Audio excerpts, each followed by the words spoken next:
Welcome to Business Innovators Radio, featuring industry influencers and trendsetters sharing proven strategies to help you build a better life right now. Hi, this is Tamara Patzer, and I'm really excited to introduce you to today's guest, Paul Crane. Paul is the international #1 bestseller of The Art of Online Marketing. Dominate online by improving your presence, your brand, and your authority. He is an entrepreneur and business coach. Welcome, Paul. Hey, Tammy, how you doing? Great. So I really want to get into our interview because I'm really excited because the art of online marketing is a hot topic today. And if you know how to dominate online, just by improving your presence, your brand, and your authority, you really have some digital chutzpah and digital assets. So let's get started with who do you help? Well, Tammy, thanks for the question and thanks for the chance to get the word out there about my book. We really can help just about any business trying to improve their presence online, but we focus on the legal niche, and specifically we focus on helping attorneys get found online by their customers or their clients when they're looking for them. Wow. So you're working with attorneys, and that is a very specific type of a client. What would you say is the biggest thing an attorney could do to improve their online presence? Well, I think with attorneys, a lot of them are focused on their brand, and you see them on billboards, and I hear a lot of radio ads.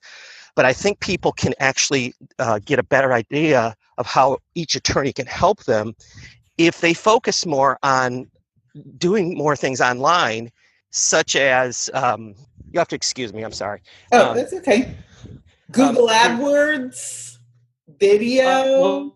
The main is doing paid traffic, for example, and we focus on. When I say paid traffic, a lot of people don't understand, but paid traffic is either Google AdWords and or Facebook advertising. So we focus on those two aspects for attorneys and getting more clients through their doors. So which, in today's world, I imagine many people would say Facebook ads for attorneys. How does that work? Well, you can do get about just about any client for any business through Facebook advertising, believe it or not. But with the targeting that Facebook has, both the geo targeting and also the interests and just the different all the different data points that Facebook has, it makes targeting your ideal client much easier for any business. Okay, so Facebook advertising can work for legal. How is Facebook advertising different from Google AdWords? Well, that is why some businesses, Facebook advertising actually works better. Not only is it less expensive typically to acquire a client through Facebook, but again, it's all the information that Facebook has on everybody. I don't know if you remember when you set up your Facebook account, but they go down to, what's your favorite TV shows and movies and all that, and all those different points of interest that each person has. And you can, like, for example, if somebody just their status, if they just suddenly became single, that may be something that a divorce attorney, they may want to go through and look and see, okay, I want all the people in this zip code that have just suddenly changed their status. Maybe that's somebody they can help in terms of if they need representation for their divorce. Oh, okay. So it's complicated. How about that one? Yeah, so that's some of these attorneys probably don't even know they can do things like that. And if they tried to do it on their own, they would get frustrated and give up. And so we take that out of their hands and do all that for them. Wow, that's really cool. So Facebook advertising can be a very effective tool for attorneys. What about video and YouTube or even Facebook videos? Yes, any and all of those can be effective, and they all work together. That's really the thing that we focused on in the book was, if you want to say, a whole web presence, because all of those things work together. If you have it's not like the movie Field of Dreams where if you build it, they will come. So if you build a website, doesn't mean that you're going to get anybody to your website. You need to have you need to have all your social media accounts in order. You need to have what we call the local citations, which is every place that you're mentioned on the web. You need to have all those in line.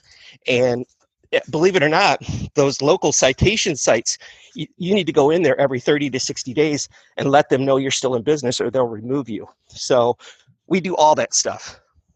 Oh, wow. I didn't know that. So if you were to start working with an attorney, what could you explain the process a little bit about what you would do to, number one, find out, where are you, where do you start? And then maybe what a simple campaign might look like. Well, the simple one would be our web presence. And again, that would include usually 3 or 4 aspects. We take a look at their website first to see if it is not necessarily SEO'd, so to speak, search engine optimized. That does matter. But just to make sure that they're not having, not people aren't turning away or getting off their website immediately. Number one is page load speed. Google, believe it or not, that is one of the ranking factors for Google right now, is how fast your pages load. And again, we know people have a short attention span, so we take a look at that to make sure that all that stuff is optimized, besides the content and everything like that. So you have your website, then you have the local presence that I talked about. There's about 300 different local citation sites that Google looks at, that actually you want to have your name. They call it NAP, N-A-P, name, address, and phone number. You want those consistent over all 300 of those citation, sometimes they're called directory sites. And all that is any place that lists your business as being in business. And again, there's a lot of work to that. You have to do that manually. And that's one of the services that we provide and that we suggest as a basic, just to make sure that everything is consistent. And then there's your social media, and that includes things like Facebook, Yelp. I'm sorry, Yelp is citation. It would be Facebook, Google Plus, Twitter, those kind of things. LinkedIn. LinkedIn. Business owners, attorneys, they're busy running their business. They don't have time to go in there and post every day. So we offer those services, again, just as something, so they're always have a presence there, and give them a chance for their to interact with their potential customers. And then lastly, we also do for just the basic thing, we do reputation management. And so that is to not only build reputation, but when you get a bad review, to let the business owner know about it, so they can respond to it, and not let it just sit out there, because you lose customers online with bad reviews. So just those are your 4 basic things that every business needs to do online just to get noticed. Could you repeat each one of those, just 1, 2, 3, Sure. 4, what they were? Website, social media, local, as in local citations, and reputation. All 100% huge. So what out of those would you say are the biggest weak points or the biggest mistakes that attorneys and other business people make? Well, I don't know if it's a mistake, but I think it's just kind of overlooking it. I think these days it's going more and more towards reviews. If you get number one, if you have a satisfied clientele, you want them to tell the world about it. So you need a system in place for them to be able to do that. And if you just leave it up to them, they're probably not going to do it. So you need to be proactive in having a way for them to leave reviews. And then number two, again, perception is reality in today's market. If I don't know about you, but whenever I'm looking into a business, I go online myself and I look at their reviews. If they have a couple bad reviews, whether they're legitimate or not, it might change my mind about doing business with that particular place of business. So I think that they really need to address it. I don't think any business, but especially legal professionals, I don't think they necessarily pay enough attention to that. I think you're right. What about mobile in terms of, is it true that you can get penalized if your website is not mobile responsive or mobile friendly? Yeah, not only penalized, especially, Google is the big dog, obviously. They probably won't even rank your website, or it may not even show up at all if it is not. I think it was as of July 23rd or something, they were starting to basically move any website that was not mobile friendly, so to speak, was not going to get ranked anywhere in Google. Oh, and that would have been July of last year, or is that July of last year? Yeah, that's 2016, correct. Oh, wow, because I haven't been paying attention for about a year, so I used to be on top of all of this. So we have our online presence. What about the integration of how should business people and attorneys and professionals integrate their online presence with their offline presence, or like you said, that real world, like many people do. I see them. I'll see billboards, I'll see signage, I'll see bus benches. How do you effectively integrate online and offline? Well, that's a good question. Very, very could be kind of complicated, but let's take attorneys for example. What I have found out through talking to them is a lot of these guys, these attorneys, they don't even necessarily care if you're buying a billboard along an expressway. A lot of these guys they're not even trying to necessarily get business out of it. They're just trying to build their brand. And again, that is one of the things that we help them do, is build their brand. So using, but it's, again, when you talk about integration, that's exactly what it is. We're trying to be consistent, I think, is really what somebody should try to do. So whatever message you're putting out, whether it's direct mail, TV ads, billboard ads, radio ads, whatever that, if you have a catchphrase, or if an attorney's going after a specific market, they need to be consistent with that online also. So I don't know if does that answer your question? Yeah, because often I think what happens, branding and response sometimes work together and sometimes they don't, because often, for example, an attorney, it might be John Jones, attorney at law, but if he is a DUI specialist or a divorce attorney or an estate attorney, obviously the people looking around, they don't know who John Jones attorney is or what he specializes in. And so I was just thinking about, well, how do you marry the branding of who you are with what you do in your specialty or your niche or niche market? Well, I think that also depends upon the attorney, if they have decided that, like, let's take the medical field. You have your general practitioners, and they make probably pretty good money, but who makes more?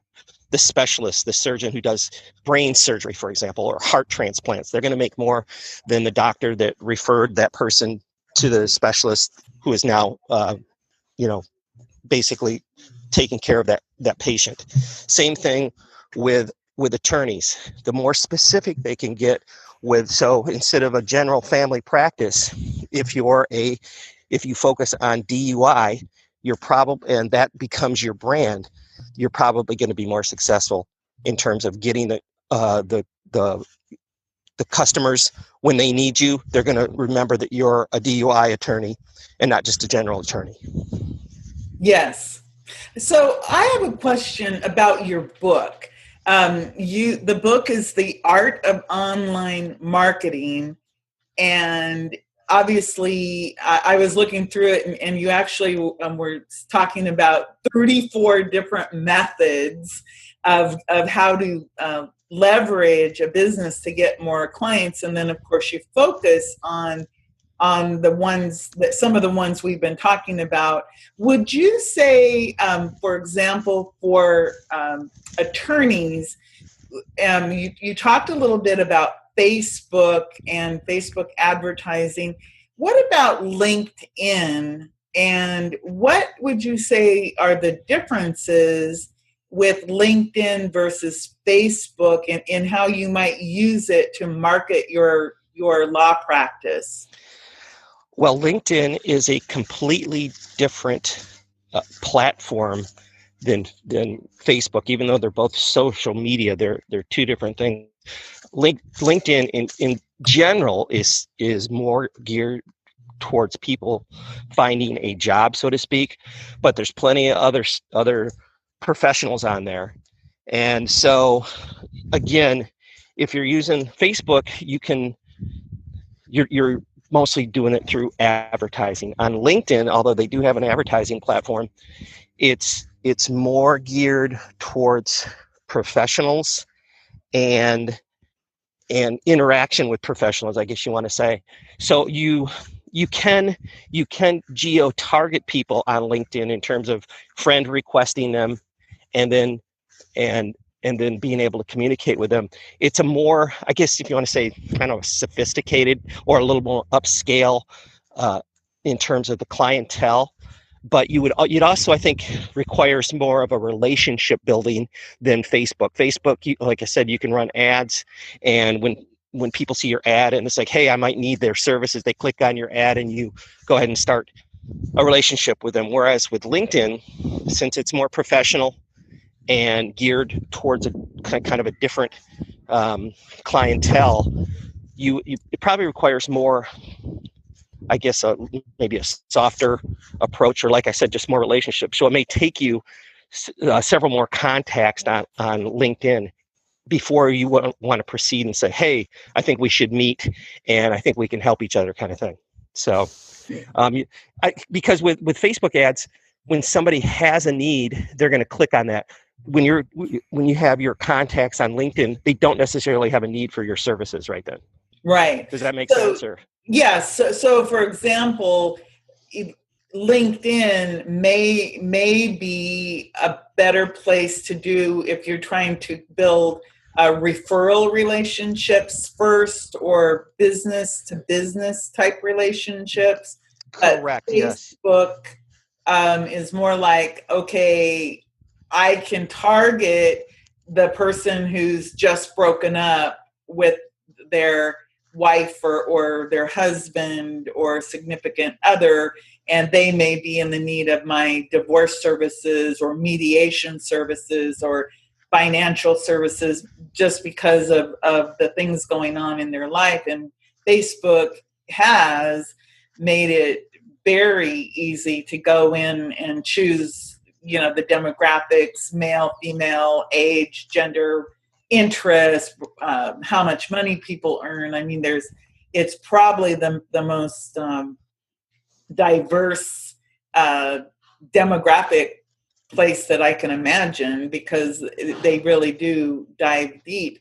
So of all the things we've talked about, what would you say, again, we may have already covered it in the beginning, but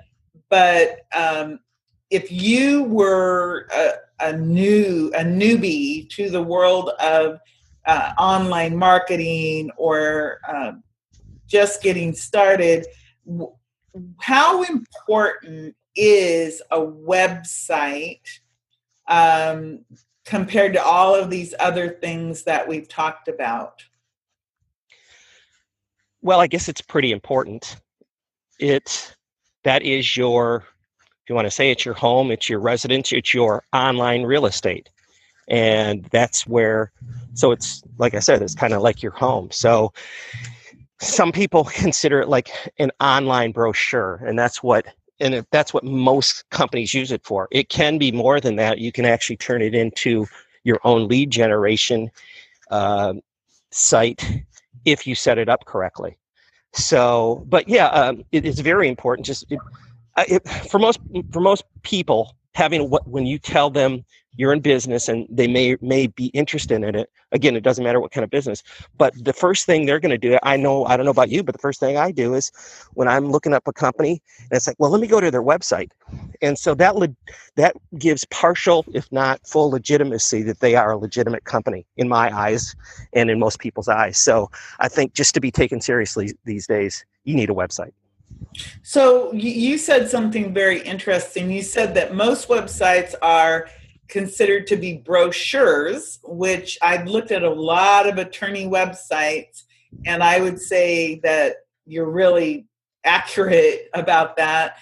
What are maybe two things that someone could do to their website to actually turn it in to a lead generation machine?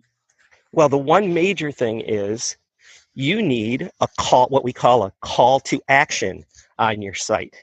And what I mean by that is you need to tell, if you get somebody to your site, you need to tell your customer or your potential customer or client what they need to do next. So if I get them to my site and they like what they see, I need some way for them to contact me, or I want them to contact me. So I need to, guess what? People do a lot of times what you tell them to do. So you need to put on the first page or wherever you send them to, actually on every page, you should have something that says, call us now, contact us here. Phone is best, but you at least want them to put in an email address. And a lot of times we use what's called, it's kind of like called an ethical bribe. So you want some kind of offer, and with an attorney, it's usually a 30 or 60-minute free consultation on whatever problem that person is experiencing. And so once they talk to the attorney, it's up to the attorney to show that person why they need to use that attorney and bring them in as a customer. But yeah, most websites do not have anything what we call a call to action on it. So that's really the main thing you need. Whether, like I said, whether it's via email or phone, and then using an ethical bribe is typically what you want to do. So that ethical bribe, which is basically saying you're giving, and I know that I've actually used that 30-minute free consultation when I had a legal question and I didn't know what to do. So I called an attorney and said, what should I do? And they'll say, well, here's your options. And then they will tell you whether or not they can help you. That's the beauty of it. Or if it's something that you don't, sometimes you don't even need an attorney, but sometimes you do. And so then they'll, of course, tell you what you need. What about for attorneys? Do white papers or informational ebooks, are those useful for attorneys? Like if let's say that I wanted to get a divorce and it was like the top 10 things you should know before you make that decision to get a divorce. Do those type of lead generation booklets or tools or PDFs, do those work for attorneys? Because I'm thinking they may work for some people, but maybe not for other businesses. Well, they can work for attorneys just like they can work for other businesses. But what works best these days is to do the same type of thing, but do it in video format. So again, this is actually something that goes back to whether you're just doing a brochure.